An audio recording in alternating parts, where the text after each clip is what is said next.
পারমাণবিক অস্ত্র দেবে, তাই পাকিস্তানেরও দালালি করেছে। এখন সবাই এসে চেপে ধরেছে। অতএব ইউনূসের পারপর কোন সুদ চড়ছে, অথচ ইউনূস বলছে শুধুমাত্র নাকি সংস্কার চলছে। কিসের সংস্কার? কিসের সংস্কার?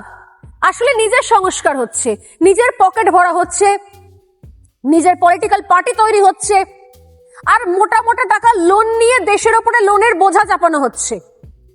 ইউনূস তো থাকবে না, কিন্তু এর মাসুল পরবর্তী 15 বছর গুনতে হবে বাংলাদেশের আম আদমিকে। আর সেই ইউনূস এবার পড়েছে কাটে কপাটে। কিরকম অবস্থা? শাঁখের করাতের মতো অবস্থা। শাঁখের করাত যা এগুলোও কাটে, পিছলেও কাটে।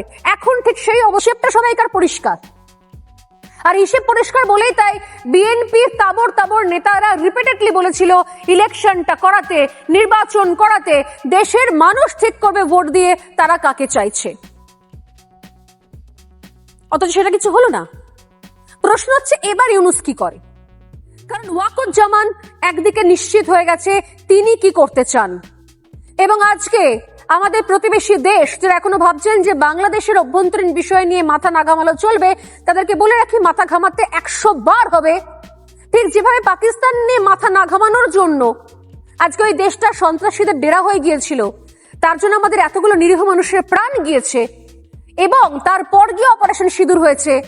ভারত চায় না যে বাংলাদেশও সেরকম হয়ে যাক, পাকিস্তান পার্ট 2। তাই বাংলাদেশকে ছাড় দিয়ে কোন দিন বাংলাদেশ থেকে এমন কিছু, বাংলাদেশের মাটি ব্যবহার করে এমন কিছু কার্যকলাপ হবে যে অ্যান্টি ইন্ডিয়া কার্যকলাপ হবে, সেগুলোকে আর সময় দেওয়া যাবে না। অতএব শুরু থেকেই নজর রাখতে হবে। ভারতের নজর শুরু থেকেই রয়েছে বাংলাদেশের ওপরে। বাংলাদেশ এই মুহূর্তে নিজের জ্বালায় জ্বলছে, আর ভারত ঠিক করে নিয়েছে এইবারে আর কোনো মাফ নয়। ইতিমধ্যে দিল্লির কাছে চিঠি লিখেছে মোহাম্মদ ইউনূসের দপ্তর, বারবার হাতে পায়ে ধরছে বৈঠক করার জন্য, বন্দরগুলো খোলার জন্য। স্থল বন্দর যে 7টা ল্যান্ড পোর্ট রয়েছে যেখান থেকে ট্রাকে করে মাল আসে, সেগুলো খুলে দেওয়ার জন্য হাতে পায়ে ধরছে।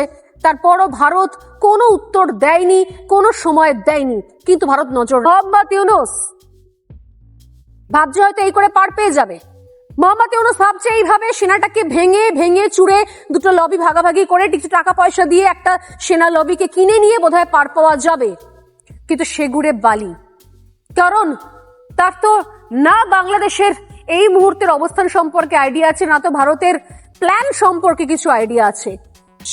আমি এক এক করে পয়েন্টগুলো দেখাই, আশা করি বুঝতে পারবেন আপনারা যে এই লাস্ট কদিনের মধ্যে কেন বলছি সেনার দখলে যাবে বাংলাদেশ, কি কি ডেভেলপমেন্ট হচ্ছে। শুরু করা যাক যে পয়েন্ট থেকে আমি টিমকে বলবো গ্রাফিক্যালি সেই পয়েন্টগুলো দেখাতে। ইউনূসের গুলো বাংলাদেশকে ঘিরে রয়েছে, সেই প্রত্যেক দেশের সেনা আধিকারিকদের সঙ্গে অত্যন্ত ভালো সম্পর্ক এই ওয়াকারুজ্জামানের। ইনফ্যাক্ট সেনাদের ক্ষেত্রে যে সম্পর্ক রয়েছে, সেনার যে নেটওয়ার্কের সঙ্গে সম্পর্ক রয়েছে, সেটা ইউনূসের থেকেও আরো বেটার, অর্থাৎ আরো গভীর, আরো পুরনো। মোহাম্মদ ইউনূস হয়তো এখন অব্দি সে বিষয়টা বুঝতে পারছে না, আর বুঝতে পারছে না বলেই তাই সেনাকে ভাঙতে চাইছে, অন্য লবি তৈরি করতে চাইছে। আমি বলি যে এই জায়গাটা তৈরি হলো কেন? রাতারাতি তৈরি হয়েছে? একদিনে তৈরি হয়েছে? শেখ হাসিনাকে নিরাপদে এখান থেকে হেলিকপ্টারে উড়িয়ে দিয়েছিলেন তাই জন্য তৈরি হয়েছে? না, একেবারেই তা নয়। সেনাপ্রধান ওয়াকারুজ্জামান ইউনূসকে দীর্ঘদিন ধরে বার্তা দিয়েছে, যে বার্তা কানে তোলেনি মোহাম্মদ ইউনূস, না তো সেনাপ্রধানের, না তো অন্যান্য সমস্ত রাজনৈতিক দলের, এমনকি বিএনপিরও বার্তা কানে তোলেনি। চলুন দেখা যাক ইউনূসকে কি বার্তা দেওয়া হয়েছিল সেনাপ্রধানের তরফ থেকে। বার্তা কে শোনে আর কেন শোনে? আমি এর আগে দেখাবো যে বাংলাদেশের সামরিক অভ্যুত্থানের ইতিহাস কিন্তু এমন নয় যে প্রথমবার হচ্ছে বা হতে চলেছে, এর আগেও হচ্ছে। তবে তার আগে আমি অতিথিদের কাছে আসব, এবং তারও আগে আমি বলবো যে নির্বাচন নিয়ে কতদিন ধরে দ্বন্দ্ব চলছে, কতদিন ধরে তার বক্তব্যগুলো আছে, বিএনপির বক্তব্য আছে আমাদের কাছে। সেই সময়তে বারবার যখন বলা হচ্ছিল নির্বাচন করো, আর ইউনূস যখন বারবার বলছিলেন, টালিয়ে দিচ্ছিলেন সংস্কারের নাম করে, সেই সময়তে কি কথোপকথন হয়েছিল। অর্থাৎ এই নির্বাচনের দাবি শুধুমাত্র ওয়াকরুজ্জামানের এখনকার নয়, দীর্ঘদিন ধরে, অগাস্ট মাসের পর থেকে। সেই বক্তব্যগুলো একের পর এক বক্তব্যগুলোর কিছু অংশ আমি শোনাবো, তারপর আমি আসবো অতিথিদের কাছে, আর পরে সময় হলে কখনো আপনাদেরকে জানাবো যে এই অভ্যুত্থানের ইতিহাস বাংলাদেশের মাটিতে নতুন কিছু নয়, এর আগেও আছে।